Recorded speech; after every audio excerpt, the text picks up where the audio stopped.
Bahwa kabut itu adalah lambang dari pikiran. Makanya ya, orang meditasi itu sebetulnya bukan membunuh pikiran, tetapi melampaui pikiran. Gimana caranya? Tahu sadar bahwa dirimu bukan pikiran. Tahu sadar kalau dirimu bukan tubuh. Dirimu adalah pengamat bagi pikiran. Makanya kalau kita sudah bisa mengamati pikiran kita sendiri, sebinal apapun pikiran, lama-lama akan lemah kekuatannya. Makanya orang yang sudah bisa mengendalikan pikiran, hidup dengan kesadaran, sudah sampai di puncaknya kesadaran, namanya Sidra al-Muntaha, hidupnya penuh dengan berkah dan kegembiraan. Apapun yang terjadi, gak masalah. Karena hidup sudah tidak bergantung kepada hasil. Karena apa? Karakter seseorang ditentukan oleh hasil. Lihat orang, ketika gagal seperti apa, ketika sukses seperti apa. Kalau ingin lihat karakter orang, lihat kalau lagi main bola. Ya. Ketika gol masuk ke klubnya yang didukungnya, langsung cemberut. Itu karakter. Ketika bisa menggolkan ke lawan yang tidak didukungnya, sorak-sorai. Sampai TV pun dilempari asbak, saking senengnya. Jadi nggak nonton lagi. Ya kan? Nah, itu adalah karakter yang masih berubah dengan hasil.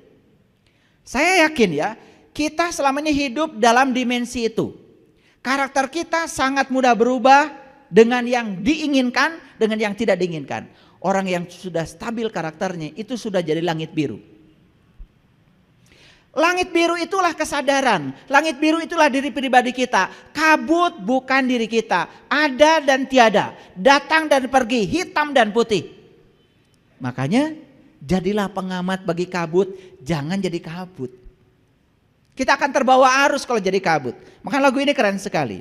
Ya, kabut, sengajakah engkau mewakili pikiranku? Pekat, hitam berarak menyelimuti matahari. Jadi matahari kita ini sekarang posisinya sedang diselimuti oleh kabut hitam ciptaan kita sendiri. Makanya itu yang membuat kita tidak bersinar. Karena lilin kecil ini sudah kecil, cahayanya terselimuti oleh kabut. Jadi sekitar kita tidak merasakan kehadiran kita. Aku dan semua yang ada di sekelilingku merangkak menggapai dalam kelam. Sama persis seperti lagu tadi. Merangkak itu berarti tidak pakai sayap. Merangkak itu pasti dalam kegelapan, lelah. Mendung, benarkah pertanda akan segera turun hujan deras, agar semua basah yang ada di muka bumi. Siramilah juga jiwa kami semua yang tengah dirundung kegalauan. Jadi jiwanya itu kering, tidak basah, tidak ada siramannya. Tahu jiwa itu apa? Jiwa itu cahaya. Dan siraman jiwa juga cuma satu, cahaya. Ceramah seperti ini tidak menyirami jiwa.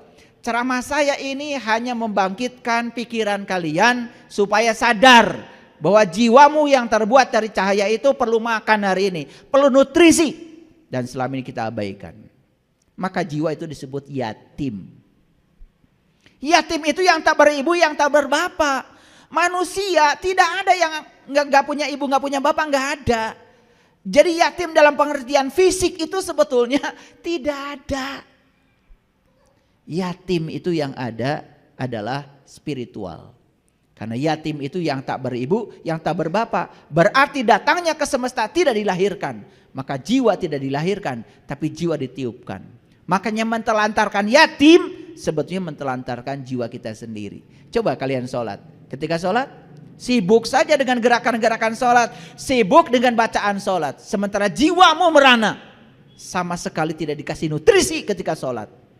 Maka lihat Quran tentang yatim. Ayat tentang yatim. Kan ada yang di Quran surat Al-Ma'un. Waktu cerita sholatnya yang tidak khusyuk. Betul? Coba.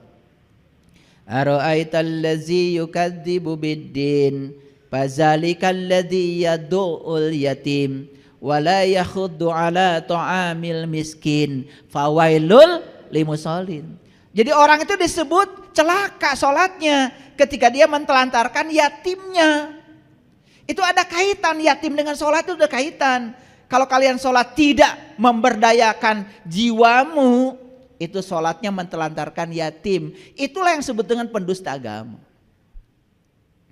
Makanya pendusta agama itu orang yang sholat, tetapi sholatnya itu hanya sibuk urusan materi, urusan fisik, urusan bacaan. Tetapi dia tidak tahu esensi sholat. Jiwanya tidak bisa mengingat Allah dan Rasulnya. Belum kenal, belum bersahadat secara sejati ke sana. Hebat ya Quran. Coba. Ara'aital ladzi yukadzibu biddin, celakalah pendusta agama. Fazalikal ladzi yad'ul yatim, mereka yang telah mentelantarkan yatim. Yatim itu adalah jiwanya sendiri. Wala yakhuddu ala ta'amil miskin, ya. Miskin, maka dia tidak akan pernah menjadi miskin. Miskin itu artinya orang yang tenang tentram, dari kata sakana yaskunu miskinan. Maka Nabi Muhammad kan berdoa, ya Allah, hidupkan aku dalam keadaan miskin. Kan gitu. Hidupkan aku bersama orang-orang miskin dan matikan aku dalam keadaan miskin. Hati-hati, miskin bahasa Arab beda dengan miskin bahasa Indonesia. Miskin dalam bahasa Arab artinya tenang, tentram, damai. Itu dari kata sakana yaskunu miskinan. Sukun itu artinya sudah mati, tidak bereaksi. Kalian kan masih tersinggungan, marahan. Belum miskin itu namanya.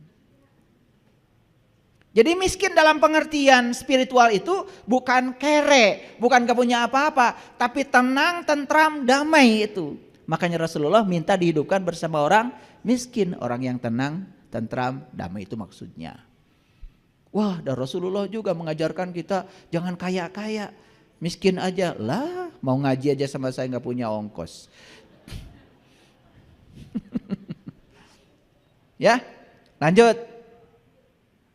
Makanya fawailul lil musallin, celaka orang yang sholat.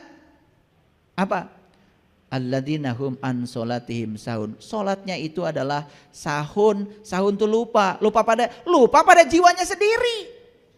Hanya sibuk ngurusi yang lain-lain. Gitu. Coba sadari kata-kata saya ya, biar tambah pinter.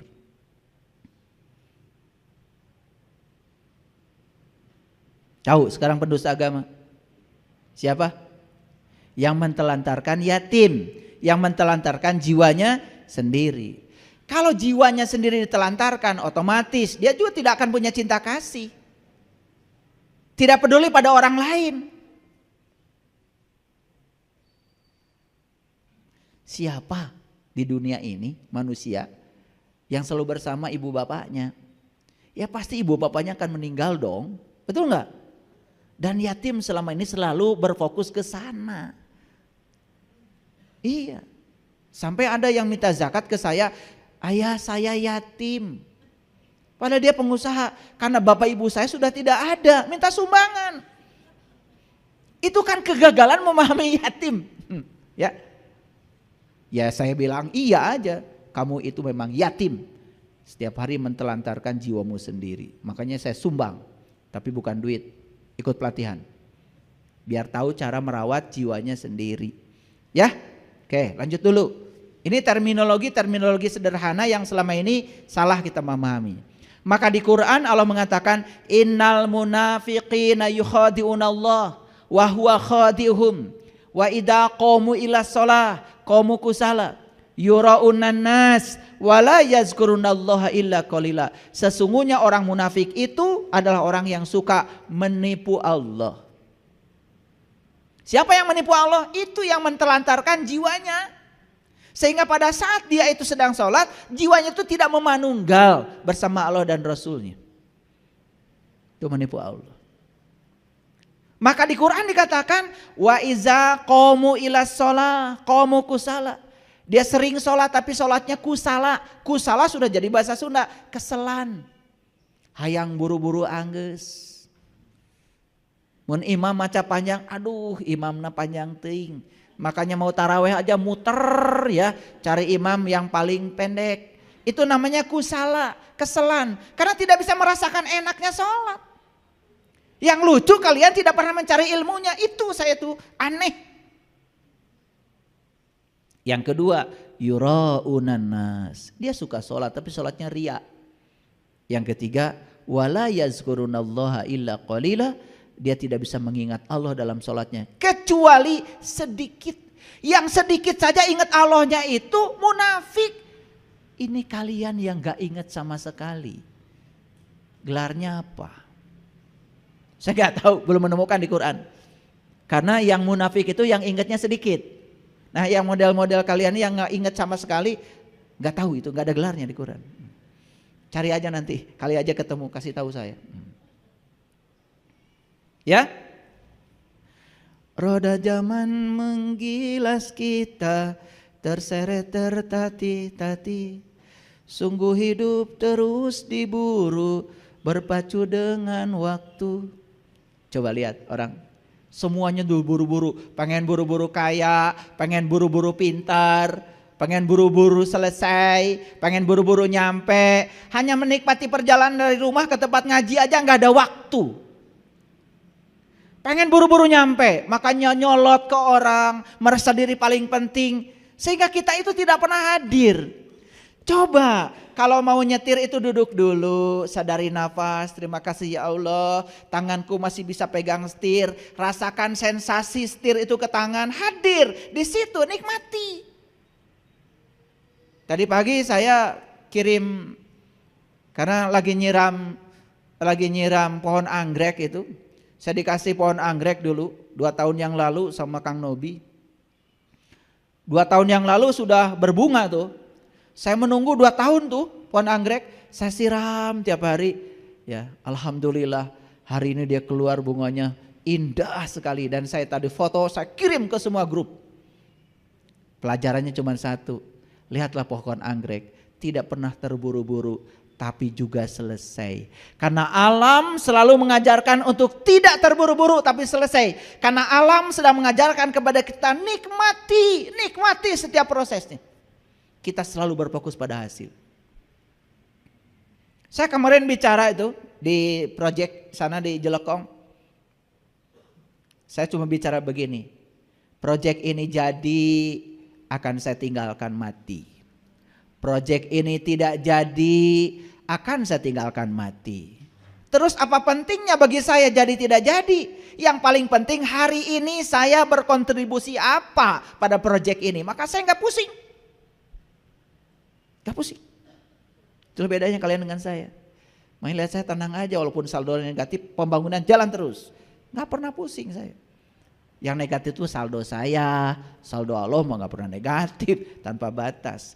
Makanya kalau apa-apa jangan berfokus pada yang ada pada diri kita. Berfokus pada yang ada pada dirinya Allah. Hari ini saya ajak kalian, besok kita tamasya ke Bali. Kalau berfokus pada rekeningmu hari ini, duit dari mana? Betul? Tapi kalau berfokus pada Allah, yes, pasti saya akan berangkat. Pasti berangkat. Itulah bedanya. Ini soal sudut pandang nih, sudah sudut pandang.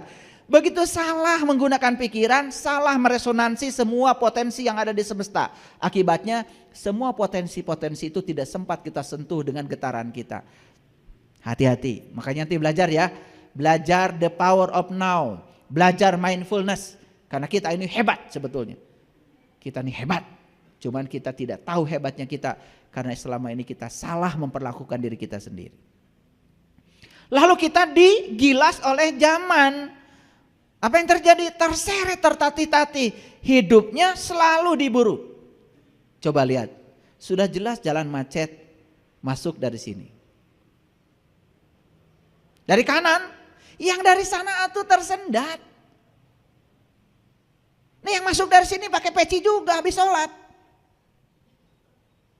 Antri saja tidak bisa, menunggu saja tidak bisa. Maaf ya, kalian tuh pakai sepeda motor, pakai kerudung kayak gini. Saya perhatikan, saya tuh di sini mengelus dada. Kasihan. Ya ini pakai kerudung. Seruduk sini. Dari sana mobil tidak jalan.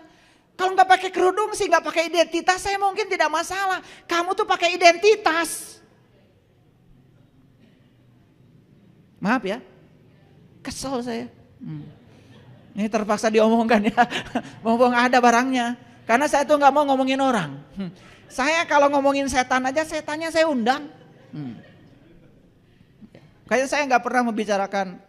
Ya kalau kita ngomongkan setan di belakang dia, kan kita dosa dong, berarti kita gibah membicarakan setan. Makanya kalau saya membicarakan setan, setannya saya undang.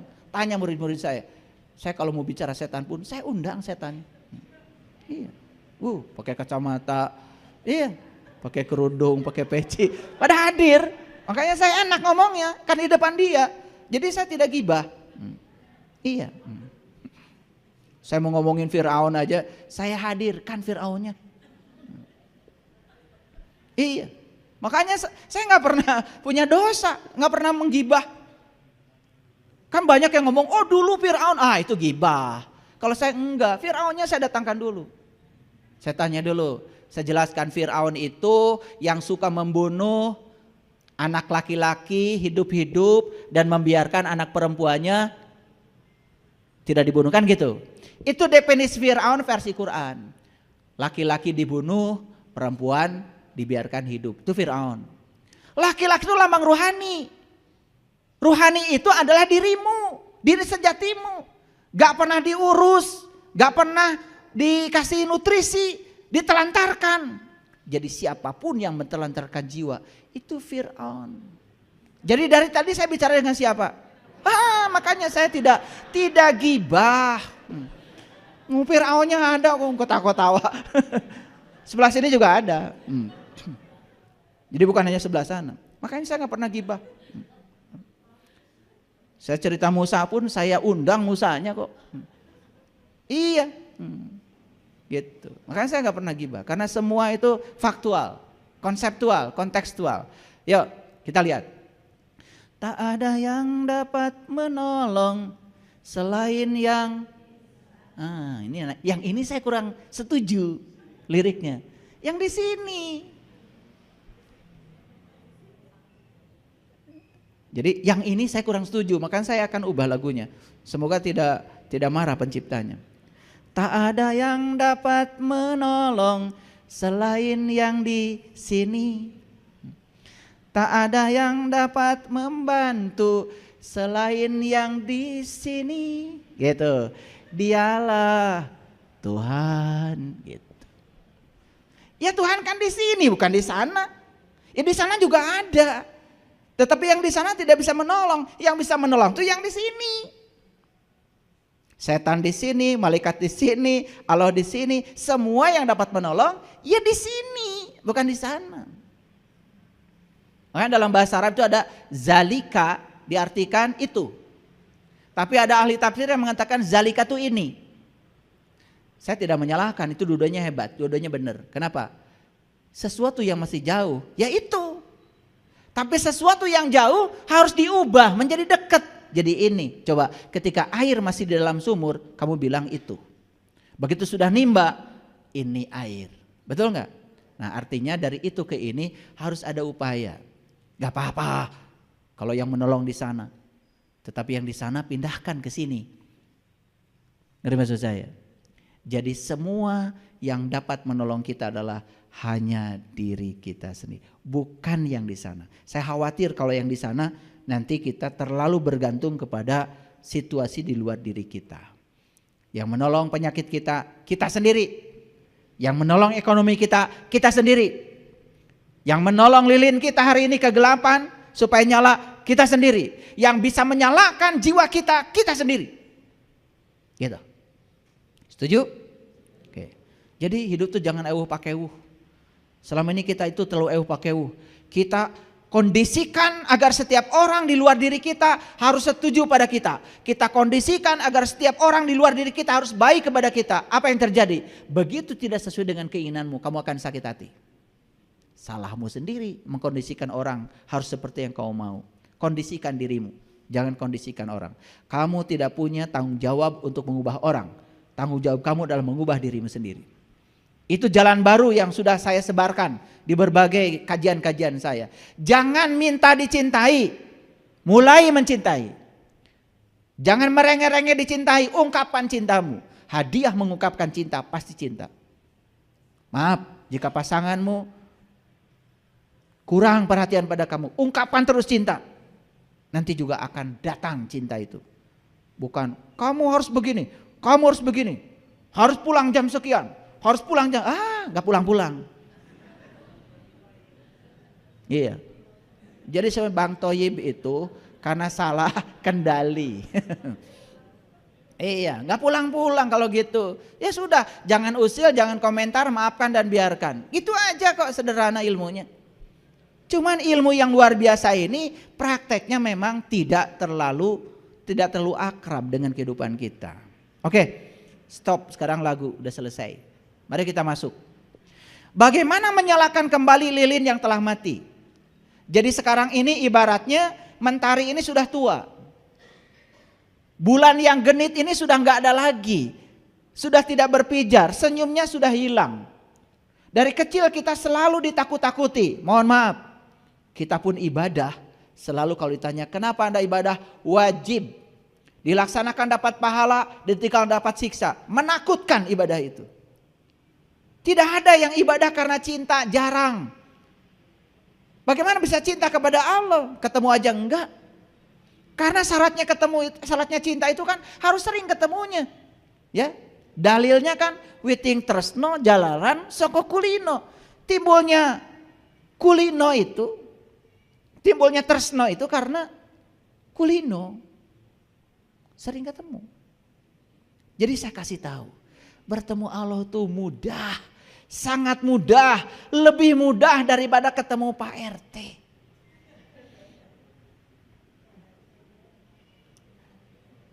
Saya mau ketemu Pak RT, saya susul ke rumahnya lagi mancing. Saya susul ke kolam, baru aja Pak RT pergi beli pakan. Saya ubek-ubek sepasar, pusing saya cari Pak RT. Sekali aja udah di kolam, saya ke kolam lagi. Baru pulang. Begitu nyampe di rumah, berarti di rumah nih Pak RT. Kata Bu RT, maaf Pak RT lagi istirahat. Susah gak? Allah tuh gak pernah tidur, gak pernah ngantuk. Makanya di dalam Quran dikatakan, walaqad ra'ahu nazlatan ukhra. Kapan saja kamu bertemu, dia siap ditemui. Pintu gapuranya selalu terbuka. Dia tidak pernah tidur, tidak pernah ngantuk. Gak pernah saya bilang, ya Allah saya mau ketemu.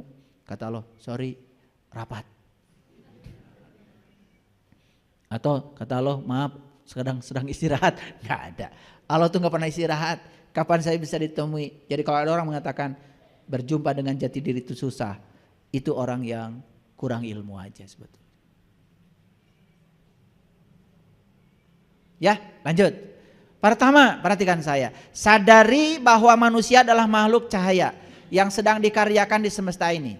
Yuk, sadari. Kita selama ini terbalik. Menganggap kita ini adalah makhluk bumi yang sedang mencari cahaya. Itu yang keliru. Kita aslinya makhluk cahaya yang sedang dikaryakan di bumi. Bukan makhluk bumi yang sedang mencari cahaya. Ulangi supaya tegas. Kita ini aslinya makhluk cahaya yang sedang dikaryakan di bumi. Bukan makhluk bumi yang sedang mencari cahaya. Jadi oleh karena itu tidak perlu mencari cahaya. Buang kabutnya. Buang semua penghalang kegelapannya. Kalian akan bersinar dengan sendirinya.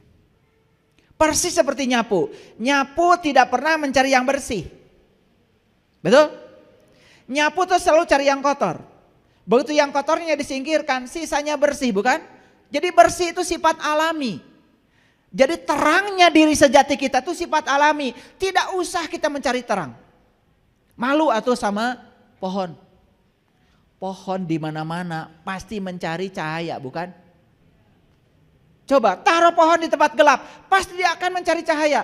Dia akan tumbuh ke tempat di mana cahaya itu ada. Laron keluar dari lubang, yang dia cari juga lampu. Setelah sampai di lampu, dengan sayapnya yang sangat ringkih, dia menjatuhkan diri, puas sudah sampai di cahaya. Muliaan mana laron sama kalian? Tidak memfitnah kan? Yang jawab kalian sendiri. Muliaan mana kalian dengan pohon? Gak malu gitu mengatakan diri paling mulia? Yang dicari selama ini kegelapan aja. Marah, cemburu, benci, tidak bisa memaafkan, semua kegelapan. Sing era atau kutangkal. Itulah manusia, menyangka dirinya makhluk paling mulia, tapi faktanya tidak memuliakan dirinya. Kalau sudah benci sama orang, diomongkan kejelekannya berulang-ulang pada banyak orang. Setelah itu saya tidak akan memaafkan sampai saya mati. Manusia macam apa? Dia sedang menggelapkan dirinya sendiri.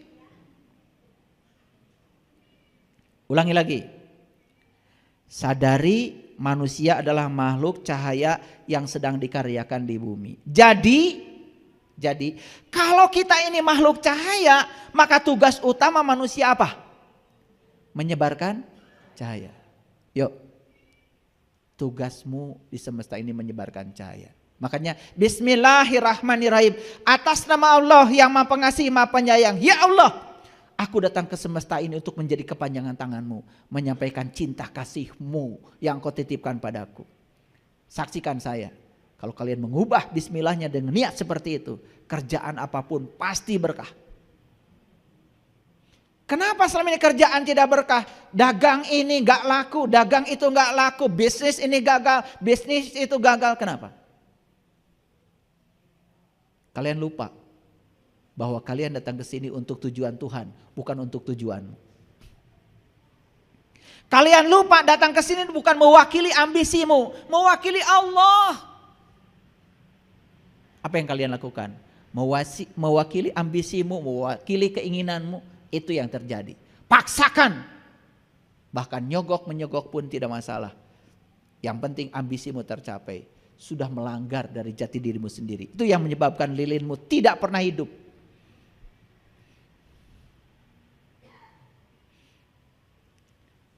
Jadi kalau kita sadar bahwa kita makhluk cahaya, kita datang ke sini tugasnya adalah mencahayakan semesta. Karena hanya cahaya yang dapat meniadakan kegelapan. Hanya cahaya yang dapat meniadakan kegelapan. Hanya cahaya. Makanya saya bilang kegelapan tidak bisa dikutuk. Kegelapan tidak bisa dimusuhi. Hanya dengan menghadirkan cahaya maka kegelapan akan sirna. Nih saya kasih tahu. Kalau ada masalah jangan nambah masalah.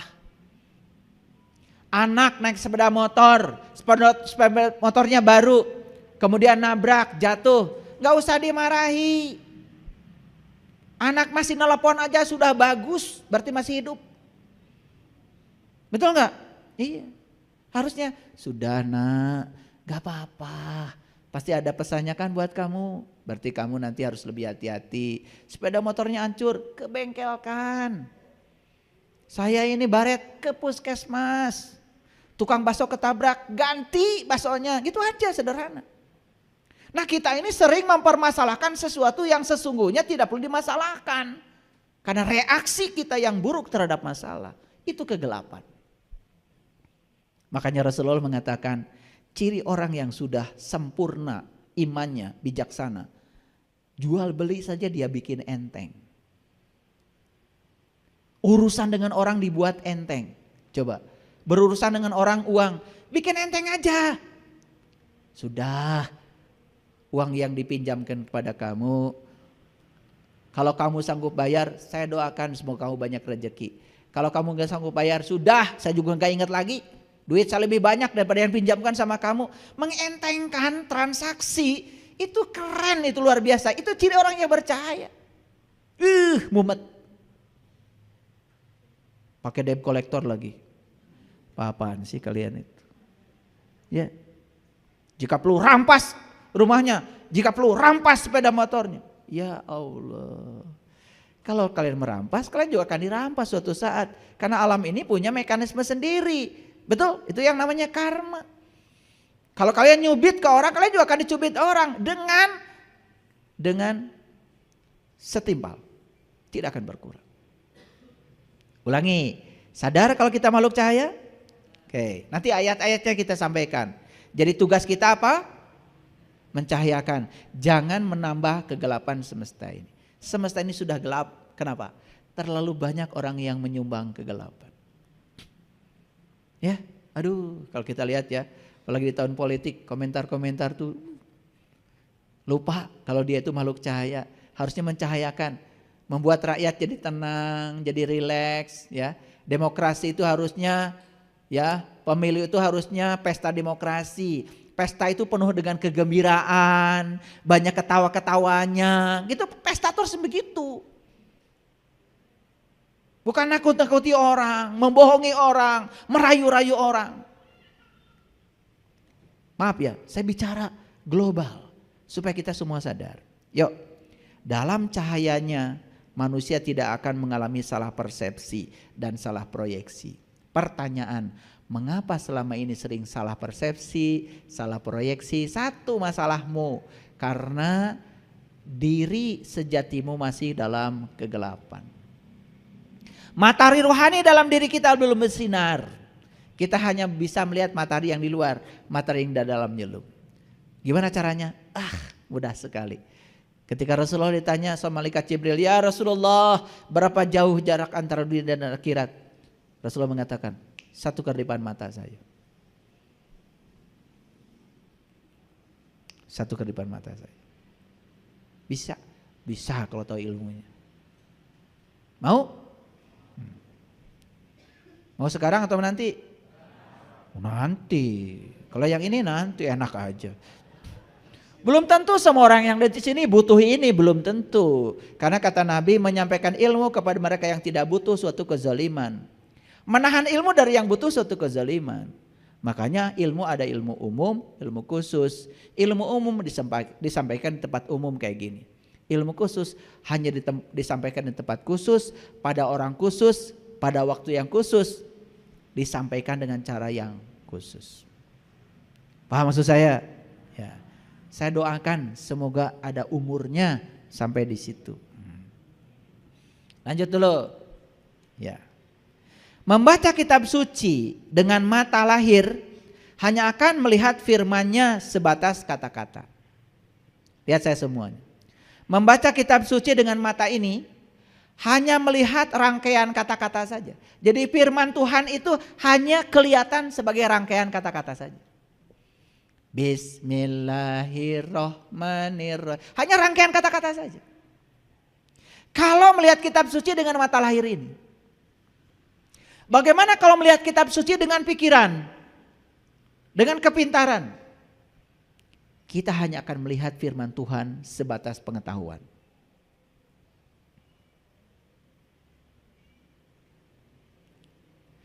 Tetapi ketika kita bisa menyaksikan, melihat kitab suci dengan mata kolbu kita, maka kita akan sekaligus melihat Dia yang berfirman. Ulangi, membaca kitab suci hanya dengan mata ini, kita hanya melihat rangkaian kata-kata. Firman Tuhan yang agung itu hanya kata-kata saja. Dihafalkan, dikembalikan pada orang.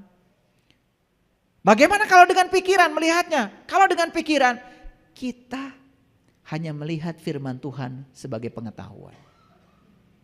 Bagaimana caranya melihat Dia yang berfirman di baliknya?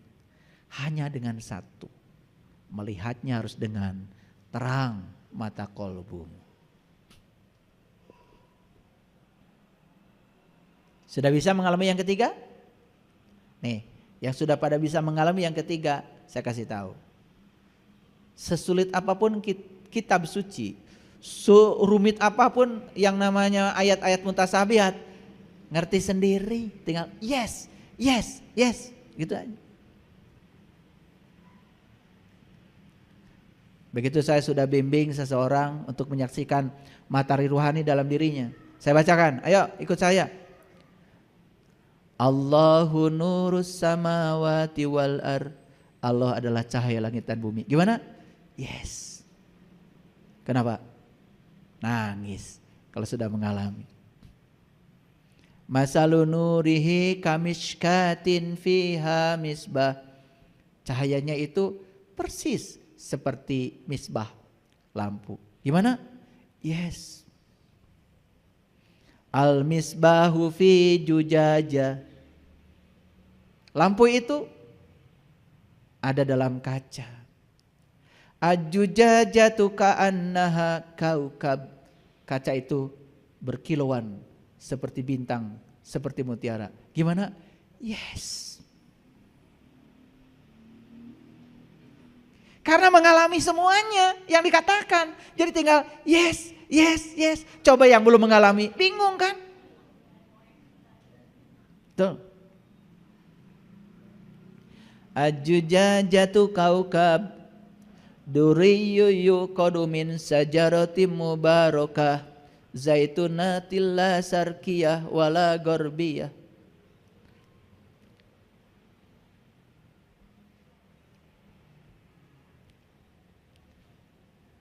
Di situ kamu akan bisa melihat zaitunatil la syarqiyah wala gorbiyah, pohon zaitun yang diberkahi, bukan dari timur, bukan dari barat. Awas, bukan dari timur, bukan dari barat, dari dirimu sendiri. Gimana? Yes.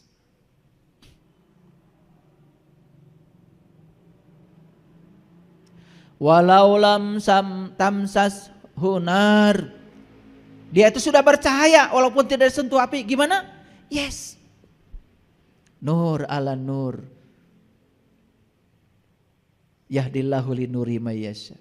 Wa yadribullahul amsalal linnas. Saya tanya, yang saya bicarakan tadi perumpamaan apa kenyataan? Kenyataan, ayah, sampai nangis. Sebelumnya perumpamaan. Betah di perumpamaan. Betah selama ini. Ini ada berapa orang nih yang hadir nih? Ada 100 orang? Seumpama saya punya uang sekarang 1 triliun, 100 triliun.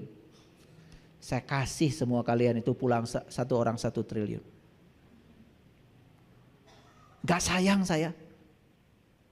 Seumpama saya punya uang 100 triliun. Saya bagi semuanya. Gak sayang. Gak sayang. Kalian nanya, terus ayah gimana? Saya bikin umpama lagi buat saya. Mau dibagi uang? Seumpama saya punya uang 100 triliun, saya bagi satu orang mau? Kalau kalian mau, kalian harus periksa ke rumah sakit jiwa. Kalau gitu saya tanya sekarang, selama ini belajar Quran, perumpamaan apa kenyataan? Perumpamaan apa kenyataan? Betah? Kalau kalian gak betah, di situ berarti waras. Kalau betah di perumpamaan sama saja. Seumpama saya punya uang banyak, saya keliling dunia. Keliling dunia enggak? Seumpama saya punya uang banyak, saya tiap hari makan di restoran yang mahal. Makan di restoran enggak? Seneng yang gitu? Lucu kalau kita seneng yang gitu. Yuk sekarang.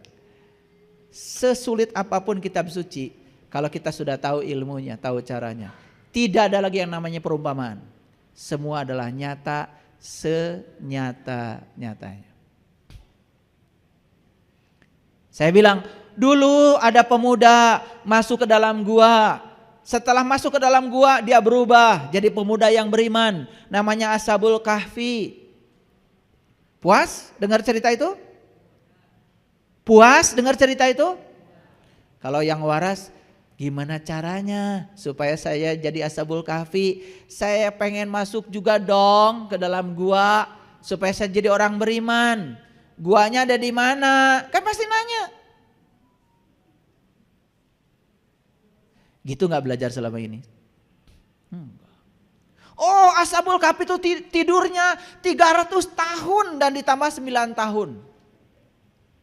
Saya waktu baca Quran itu, ini cari kerjaan aja Allah.